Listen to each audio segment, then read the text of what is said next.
আমরা পরিষ্কার বলতে চাই, আল্লাহ যদি আপনাদের ভালোবাসা শিখতে হয়ে, দেশবাসীর ভালোবাসা শিখতে হয়ে আমাদের উপর মেহেরবানি করেন, আর যদি এই দেশের খেদমতের দায়িত্ব দেন, ইনশাআল্লাহ তাআলা আজিম প্রেসিডেন্ট প্রধানমন্ত্রীর মুখ দেখে কোনো এলাকার উন্নয়ন হবে না।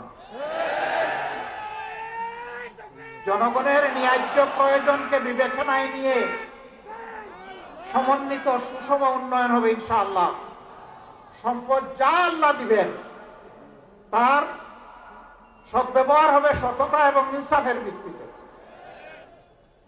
যে এলাকাগুলো এগিয়ে গিয়েছে সেই এলাকাগুলোকে একদিকে রাখা হবে, আর যে এলাকাগুলো পিছিয়ে পড়েছে তাদেরকে অগ্রাধিকার ভিত্তিতে সামনে নিয়ে আসা হবে ইনশাআল্লাহ। এটা ইনসাফের দাবি, এটাই হতে হবে।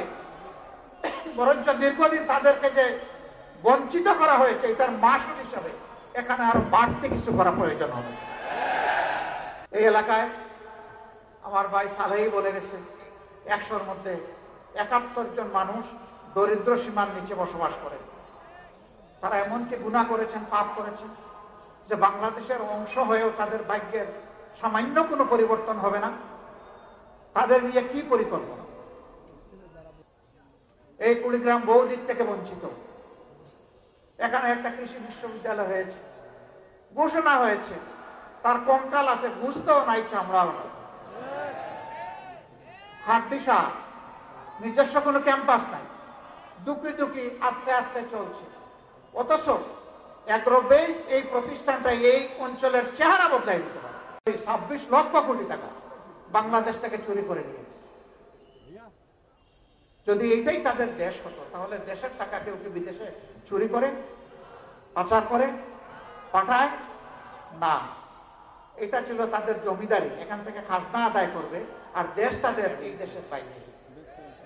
যাদের পয়সায় আমার খাবার, আমার এখানে নিরাপদ অবস্থান, বিলাসবহুল বসবাস, চতুর্দিকে নিশ্চিত নিরাপত্তা, সেই তাদের বুকেই আমি গুলি চালাচ্ছি, একবারও তাদের বুক কাঁপেনি, হাত কাঁপে।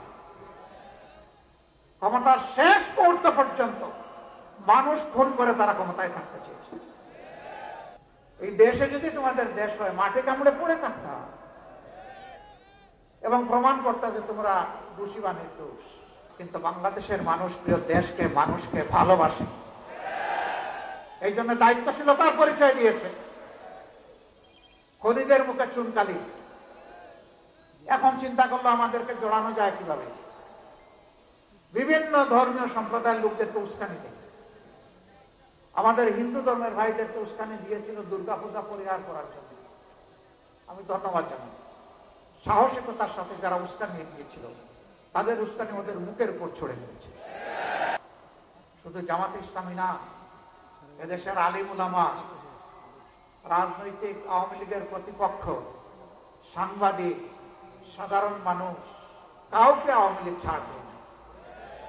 জুলুমের 18 কোটি মানুষের উপর করেছে, জুলুমের অভিশাপ তাদের ঘাড়ে আরোপিত হয়েছে। মোবারকবাদ জানাই।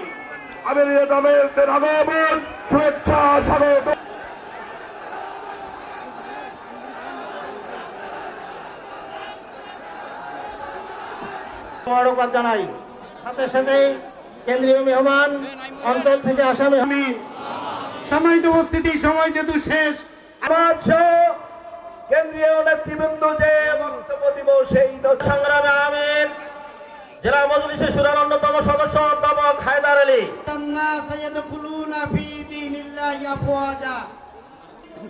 কুড়িগ্রাম জেলা শাখা কর্তৃক আয়োজিত যোগাযোগ লিখে আমাদেরকে যে ধন্য করেছেন, সহযোগিতা করেছেন, তাদেরকেও আমরা সহযোগিতা করবে।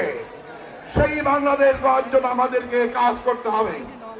সরকারের মিথ্যা মামলা থেকে অনেককেই মুক্তি দেওয়া হয়েছে। সবাইকে ধন্যবাদ। আসসালামু আলাইকুম ওয়া রাহমাতুল্লাহ। আপনারা লক্ষ্য করেছেন দীর্ঘ সময়ের জুলুম এবং অত্যাচারের মধ্য দিয়ে ওই ফ্যাসিস্ট আওয়ামী লীগ সরকার এদেশের মানুষকে কোণঠাসা করে একদলীয় শাসন ব্যবস্থা প্রতিষ্ঠা করে রেখেছিল। বিগত ফ্যাসিস্ট সময় আমরা দেখতে পেরেছি এই কুড়িগ্রামে ফেলানির লাশ ঝুলতে।